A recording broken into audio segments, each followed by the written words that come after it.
Recently, some comments made news around the world. Just before becoming president again was a possibility, Donald Trump talked about his ideas for the United States. He spoke about the Panama Canal. He said China was operating it and that this was wrong. He believed the United States needed the canal for its economy. He also talked about Greenland, the very large island covered in ice. He said the United States needed Greenland for its national security. He questioned if Denmark really had the right to Greenland and suggested Denmark should give it up. He even mentioned possible actions if Denmark did not agree. When asked, he did not promise not to use force to get the Panama Canal or Greenland if talks failed. These words caused surprise and concern globally. People wondered how serious these ideas were. The leader of Panama stated clearly that the canal belongs completely to Panama and this cannot be changed. Leaders in Denmark and Greenland also responded firmly. They said Greenland is not for sale to America.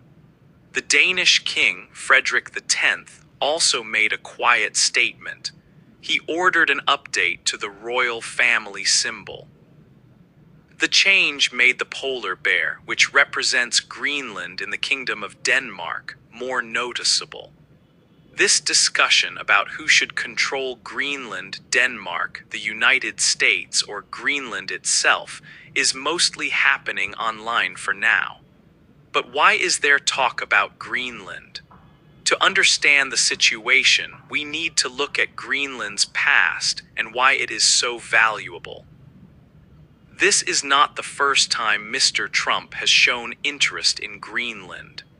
In 2019, during his first time as president, he suggested that America should try to buy the island.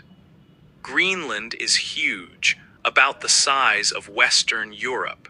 The government in Denmark politely but clearly said no to this offer back then. That situation caused some small problems between the two countries, which are usually strong friends. However, the idea of the United States wanting Greenland is much older than these recent events. American interest in this large island started a long time ago, even before Mr. Trump. To understand why Greenland is important today, and why different countries are interested, we need to know more about its history and its location. The next chapters will explore Greenland's past, its importance during difficult times like the Cold War, and the reasons it is becoming important again today, including its resources and strategic position. 2. Old times. People called Vikings came to Greenland around the year 1000. They built homes and lived there for centuries. But after about 450 years, around 1450, the last Vikings disappeared from Greenland. Around the same time, the ancestors of today's Inuit people started to arrive. They were skilled hunters and fishers, and they made the large island their permanent home. Many years passed. Then in 1721, people from Denmark returned. Denmark started settlements again, and soon it began to control the island. Greenland became a Danish colony, ruled from Denmark in Europe. For hundreds of years, Denmark made the decisions for Greenland. During World War II, things changed for a while. Germany occupied Denmark in Europe. The United States worried Germany might try to take Greenland. So from 1941 to 1945, the U.S. military stayed in Greenland to protect it and keep it out of Germany's hands during the war. When the war ended, the United States gave control of Greenland back to Denmark. After this, Denmark changed Greenland's status. It became an official county of Denmark, not just a colony far away. The United States has been interested in Greenland for a very long time. The U.S. has bought large lands before. For example, it bought the huge territory of Alaska from Russia in 1867. Around that time, the U.S. government considered buying Greenland too. Secretary of State William H. Seward received a report about it. The report suggested owning Greenland and Alaska could pressure Canada, which lies between them. Seward thought this might make Canada want to join the U.S. In 1868, Seward discussed buying Greenland and Iceland with Denmark, but he never made a formal offer. The U.S. Congress had recently rejected buying other Danish islands, the Danish West Indies. Seward believed Congress would say no again, so he dropped the idea. Later, U.S. interest in the Danish West Indies grew. These islands are in the Caribbean Sea and were in a strategic location. The U.S. worried Germany might take the islands from Denmark. A German base there could threaten the important Panama Canal. German ships could easily attack ships going to or from the canal, which was vital for U.S. trade and military. In 1916, Denmark agreed to sell the Danish West Indies to America. But Denmark asked for something important first.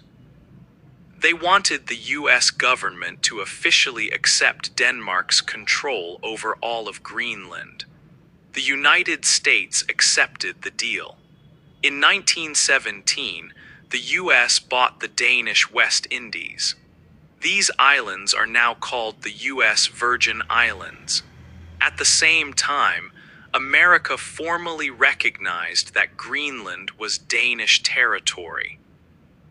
This official recognition by the powerful United States was very important for Denmark's claim over the huge island.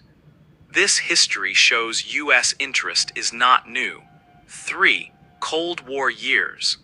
After the Second World War ended, the world entered a new period called the Cold War. This was a time of tension between two superpowers, the United States and the Soviet Union. During these years, Greenland became extremely important, mainly because of its location. The island is situated almost exactly halfway between Washington, D.C. and Moscow. This meant it was on the shortest flight path for airplanes traveling between the two powerful countries. Because of this key position, the United States military became very interested in Greenland.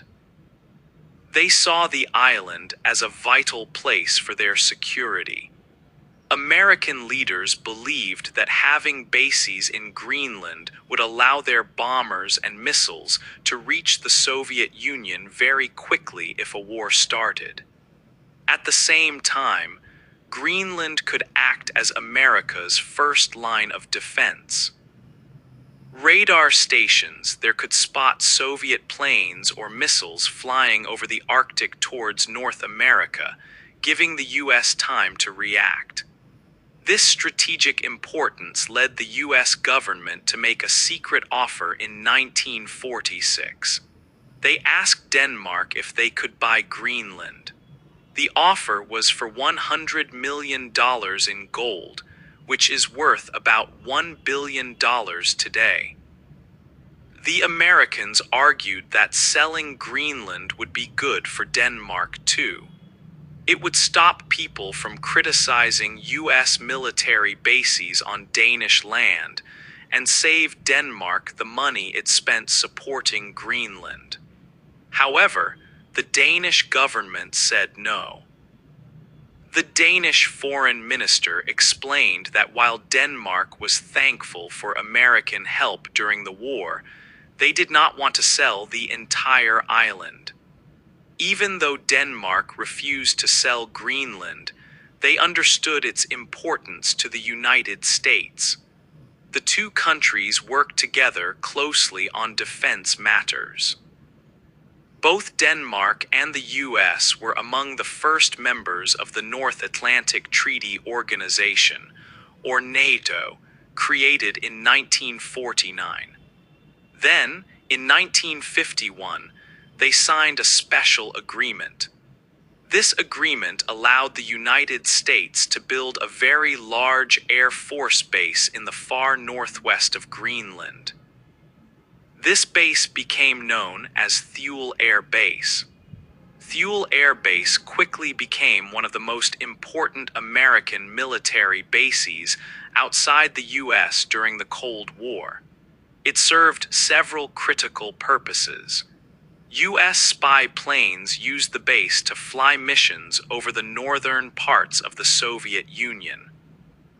It was also a key location for American long-range bombers carrying nuclear weapons, ready to respond if needed. Furthermore, powerful radar systems were built at Thule. These radars constantly watched the skies over the Arctic, ready to detect any long-range missiles the Soviet Union might launch towards the United States. Greenland was also vital for naval strategy during the Cold War. The main base for the Soviet Union's nuclear submarines was in the far north, near Murmansk. If these submarines wanted to sail into the Atlantic Ocean to threaten the U.S. East Coast, they had to travel through the waters between Greenland, Iceland, and the United Kingdom. This area became known as the GIUK Gap. For the U.S. Navy, controlling the GIUK Gap and tracking Soviet submarines passing through it was a top priority. Greenland's location made it essential for monitoring this important sea passage. This naval importance ensured that the U.S. remained interested in having a military presence in Greenland throughout the Cold War period. 4. Why look again?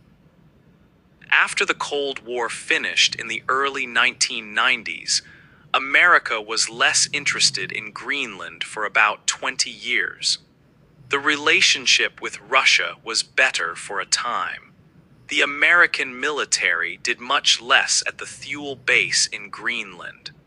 But things changed in the years around 2010 and 2020. America started to look at Greenland again for several reasons.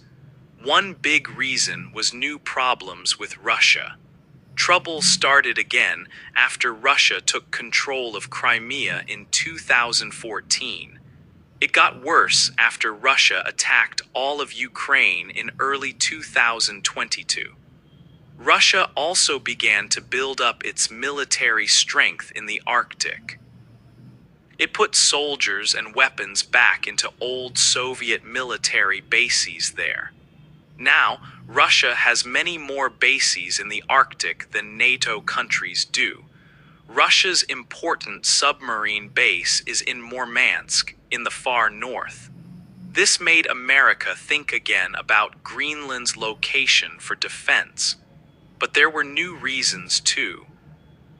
The area of sea between Greenland, Iceland, and the United Kingdom, called the GIUK Gap, became important again. During the Cold War, it was important for watching Soviet submarines.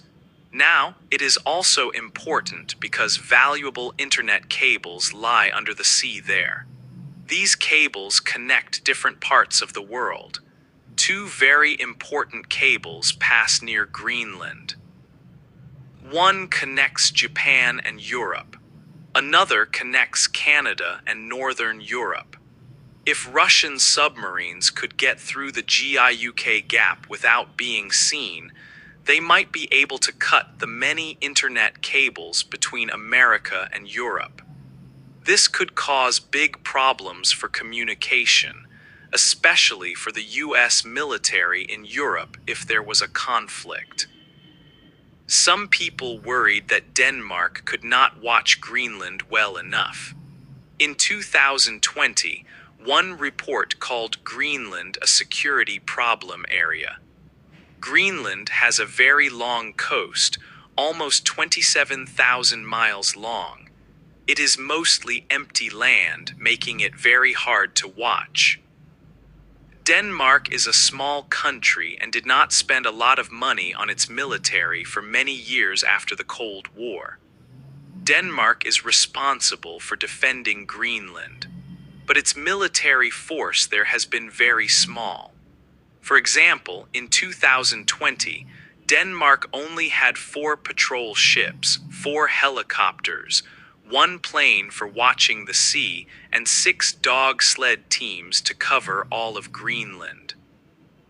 This area is huge, about the size of Western Europe. Because of these worries, the US government asked Denmark to get better at watching Greenland from the air. Some experts suggested that Greenland should be included in NORAD, the North American Air Defense System, to help watch the area. Also, the old American air base at Thule has changed. It is now called Pitofik Space Base and is run by the US Space Force. This base has become even more important. The US military uses special satellites that fly over the North Pole. These satellites help with communication, weather reports, and taking pictures. They need a base on the ground in the Arctic to control them and get information. America only has 2 bases like this, Pitofik in Greenland and another one in Alaska. If the US lost access to Pitofik, maybe because Greenland became independent and told the US to leave, then America would only have the base in Alaska. This would mean there was no backup if something went wrong. This makes Pitofik very important for US security. 5. A lot under the ice. The world is getting warmer, and this climate change is causing big changes in the Arctic. The thick sea ice that covered the Arctic Ocean for a very long time is starting to melt and get smaller. Soon, this might mean that large cargo ships can travel through Arctic waters more easily. This opens up new ways for ships to travel between continents. Greenland is in a very good location for these new sea routes.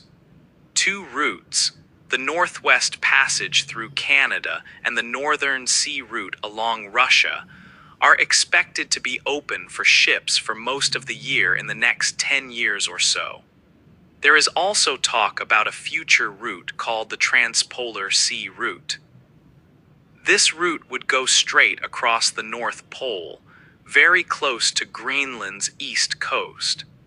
Scientists think this route might be usable around the year 2050. If ships can use the Transpolar Sea Route, it will be the shortest way to travel by sea between Asia and Europe, and also between Asia and the eastern parts of the Americas. This could save a lot of time and money compared to using the Suez Canal or the Panama Canal. Because Greenland is so close to these routes, the country that controls Greenland could have a lot of influence over this important future trade path. But the melting ice is not just opening up sea routes. It is also making it easier to think about the huge amount of valuable things hidden under Greenland's ice and land. Greenland has a very large amount of natural resources, especially minerals, that many countries want. Many of these minerals are very important for today's technology and for the future. The United States government has a list of 50 minerals that it says are needed for its economy and security.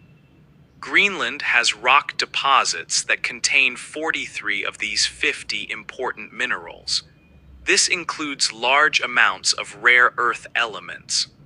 Rare earth elements are special minerals needed for things like smartphones, computers, and military equipment. Right now, China produces most of the world's rare earth elements, about 60%. China also processes about 85% of them. This gives China a lot of control. But Greenland has the largest known amount of these rare earth elements outside of China. Greenland also has very large amounts of graphite and lithium. Graphite is used to make batteries for electric cars and in nuclear reactors. Lithium is also very important for electric car batteries. China produces most of the world's graphite, about 77%. Australia and Chile produce most of the world's lithium, nearly 80%. If Greenland starts mining its graphite and lithium, it could become a world leader in supplying these minerals. This would be very important for the future of electric vehicles. Other important minerals found in Greenland include neodymium and terbium, used for strong magnets in electric motors and tanks. There is also molybdenum, which makes steel stronger for things like wind turbines built in the sea. Basic metals like cobalt, copper, iron, zinc, and nickel are also there in large amounts. Greenland even has one of the world's biggest known deposits of uranium, found in the south. This single place might have more uranium than the entire United States. Uranium is used for nuclear power. Besides minerals, scientists believe there are also large amounts of oil and gas under the sea off Greenland's coast. One study from 2008 estimated there could be about 52 billion barrels of oil. If this is correct, it would be about 3% of all the known oil in the world. This would make Greenland one of the top 10 countries for oil reserves, similar to Libya. All these resources, the minerals, oil, and gas, make Greenland very important. They are needed for new technology, for green energy like electric cars and wind power, and for national security. Because countries like the United States want to depend less on China for these materials, Greenland's resources look even more valuable. Access to Greenland's wealth could change who controls the supply of materials needed for the future. 6. Not easy land. Greenland has many valuable resources under its ice, like important minerals and maybe oil and gas. Many countries are interested in these resources. However, getting these valuable things out of the ground is very, very difficult. Greenland is a land with big challenges. One of the biggest problems is the environment. The weather in Greenland is extremely cold and harsh for most of the year. Also, a huge amount of the island is covered by a permanent ice sheet. This ice covers about 4/5 of Greenland. It is not just a thin layer of ice, it is incredibly thick. In the middle of the island, the ice can be up to 3 kilometers deep. This makes building anything or traveling very hard. Another challenge is the small number of people living there. Greenland is the world's largest island, but its population is very small. Only about 56,000 people live in Greenland. These people live in several small towns, mostly along the coast where there is no ice.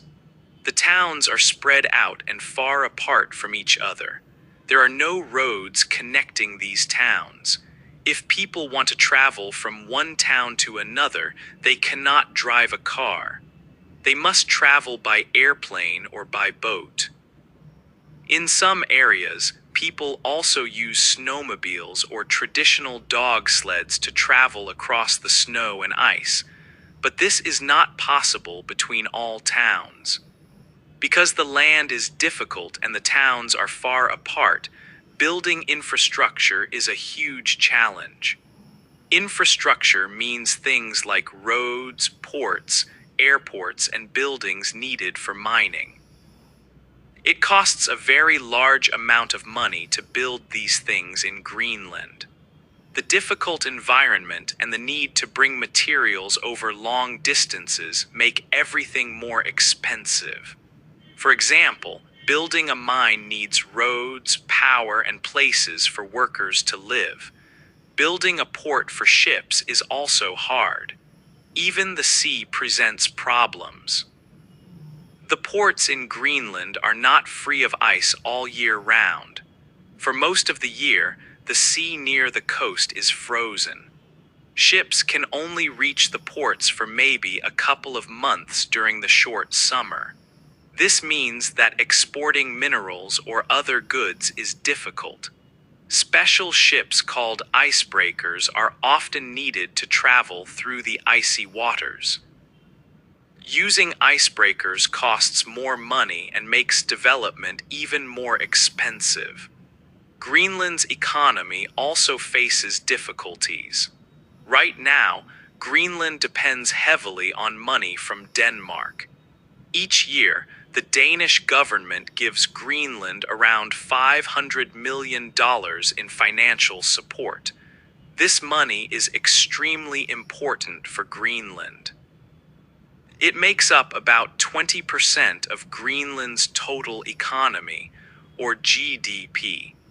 It also pays for more than half of the Greenlandic government's budget. This money helps pay for important public services like schools, healthcare, and government jobs. Without this money from Denmark, it would be very hard for Greenland to support its people. All these factors, the harsh environment, the thick ice, the small and scattered population, the lack of roads, the high costs of building, the frozen ports, and the dependence on Danish money, make Greenland a not easy land. Developing its rich natural resources is a big task with many obstacles. 7. Wanting to be free. Greenland has been moving towards having more control over its own country for many years. In 1979, Denmark gave Greenland home rule. This meant Greenland got its own parliament and could make decisions about things inside the country, like rules for mining. However, Denmark still controlled Greenland's relationships with other countries and its security. Later, in 2009, the people of Greenland voted for more power. After this vote, Greenland and Denmark agreed on the Self-Government Act. This act created a legal way for Greenland to become fully independent from Denmark if its people choose to. Greenland can hold a special vote, called a referendum, about independence. If most people vote yes, the Danish parliament would then need to agree. Today, many people in Greenland want their country to be completely independent. A poll from 2019 showed that about 2/3 of the people support independence. There are strong feelings about this. Greenland's leader recently said clearly, "We don't want to be Danes, we don't want to be Americans, we want to be Greenlanders." These feelings come partly from difficult events in the past. During the time Denmark had more control, after the Second World War, Danish authorities did things that are now seen very negatively. In the 1950s, they took 22 Inuit children away from their families. These children were sent to Denmark to learn Danish ways and then sent back to Greenland. The idea was to make the cultures closer, but it caused much sadness. In 2022, the Danish government said sorry to the 6 children who were still alive. Another serious issue was a birth control program in the 1960s and 70s. Danish health workers put devices called IUDs inside thousands of Inuit women and girls, often without their agreement. The Danish government said this was to lower the number of babies being born. The program worked, and the birth rate in Greenland fell by half very quickly. But today, many Greenlanders feel this was a terrible action. Some leaders in Greenland have even called it a genocide. Denmark started a big investigation into this program in 2023, which will finish in 2025. 67 women are now asking for money from the Danish government because they say this happened to them against their will. These past problems make many Greenlanders want to be separate from Denmark. However, becoming independent is very difficult because of money. Greenland depends a lot on money from Denmark. Every year, Denmark gives Greenland about $500 million. This money is very important. It makes up about 20% of Greenland's whole economy, GDP, and pays for more than half of the Greenlandic government's spending on things like jobs, schools, and hospitals. If Greenland becomes independent, this money would stop. This would cause huge problems for the economy and government services immediately. There is an agreement now that if Greenland starts earning a lot of money from mining its resources, Denmark will give less money. This reduces the motivation for Greenland to quickly develop its mines. Experts think it could take 20 years after mining starts before Greenland sees real economic benefits. Even if Greenland could start large mining projects, there is another big challenge: people. Greenland is huge, but only about 56,000 people live there. The country does not have enough workers with the right skills to build and run large mines. Currently, almost everyone who can work already has a job, and many work for the government. There is almost no unemployment, meaning there are no extra workers available. So, to develop its resources, Greenland would need to bring in thousands of workers from other countries. This happened in some rich countries in the Middle East when they found oil. But for Greenland, with its very small population, bringing in so many foreigners could change the society very quickly and deeply. For example, one average mine might need about 300 foreign workers. 10 mines would need 3,000 foreign workers, increasing the island's population by 5%. Some studies suggest Greenland's population could double in just a few years if large-scale mining begins. This leads to another worry: corruption. If Greenland suddenly gets very rich from mining, there is a risk that the money will not be managed well. Because the population is small and the country has depended on Danish money for so long, there's a danger that powerful people could take too much of the new wealth. It could be like giving a small town control over huge oil fields. This could lead to unfairness and possibly bad government decisions. Some worry that a corrupted Greenland might become too close to countries like China or Russia. For the people of Greenland, wanting independence brings difficult choices about their economy, their society, and their future. 8. What will happen? Greenland is at an important point in its history. Its people need to think about what kind of future they want. There are several different paths the country could take. Each path has good things and difficult things about it.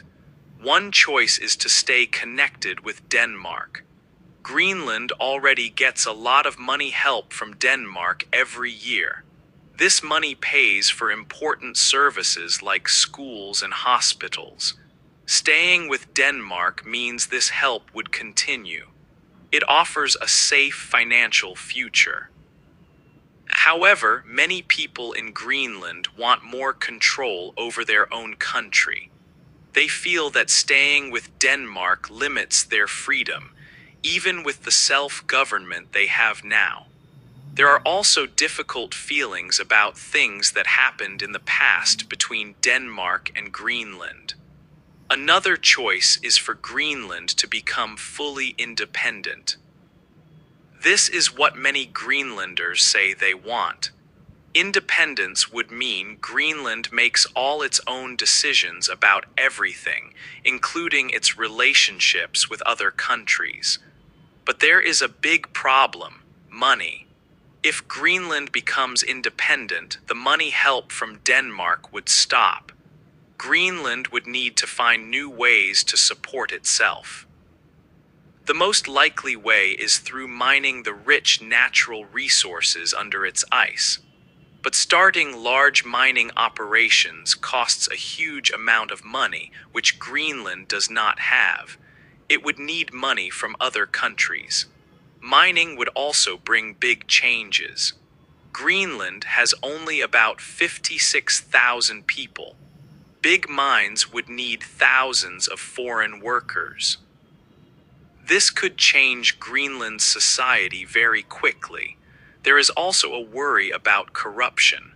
If a lot of money comes into the country very fast, some people might use it wrongly. A third idea is the one suggested by Donald Trump.